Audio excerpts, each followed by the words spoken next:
My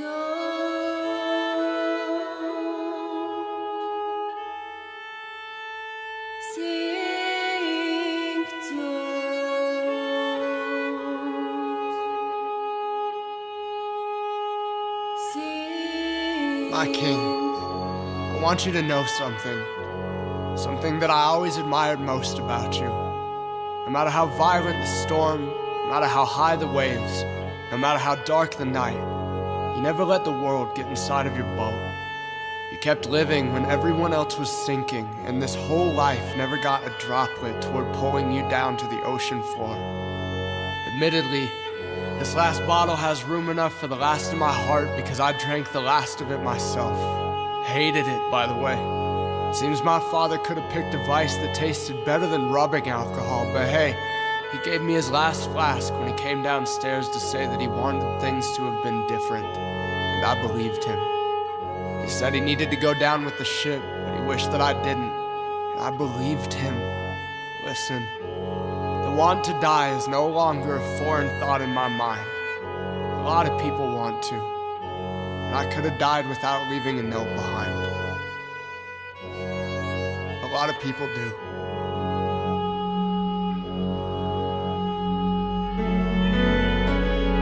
He started slurring about a memory that he must have caught in the musty air, like a dust particle stuck to the glaze over his eyes. When you were 6 years old, I stood inside of our home at a windowsill, watched you walk back from that boy's house down the street. I was sick, went back to bed before I thought you saw me. When I heard you call out, Daddy, I pretended to be asleep. I just didn't have the energy to get up and keep you from believing in the ghost that you've seen ever since. He finally fixed his gaze, afraid, and said, Honey, they've been haunting me, but I hope that you don't have to see them any longer.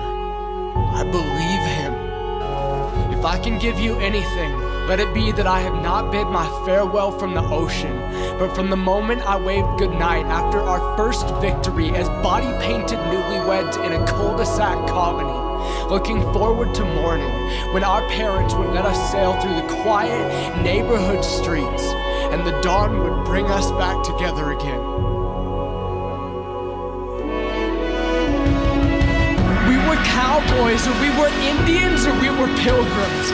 And none of us ever cared that cowboys didn't come here from England.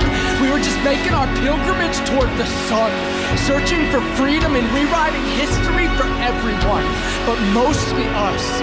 Maybe I'm still playing our game. I'm just sailing for the new world alone this time. I wish I could come back to tell you what I find, but life has never consulted me before making all of these big decisions. And I stand helpless and hopeless unless the beauty you see in the mystery really points to something. I wish we could explore this together.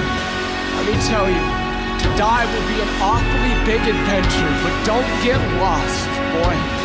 I want to talk to one another about it someday. It's time to say goodbye. Such a definite word, an infinite word, an intimate word, but it needs to be heard so that you don't have to wonder why the bottle stopped coming. You need closure to move on. You can't sink with me. You'll get this after I'm gone. And I hope that you can use our treehouse to love someone else once the tide has finally set you free. But don't tell her who you built it for. Make her believe that she's the reason you put all those hours into protecting the purity of that place. I think that eventually you'll believe it too. I truly do not know whether time heals all wounds. It sounds like wishful thinking, but I do know that you can't stop living just because someone else has. My love, don't sink. Don't sink. Your queen.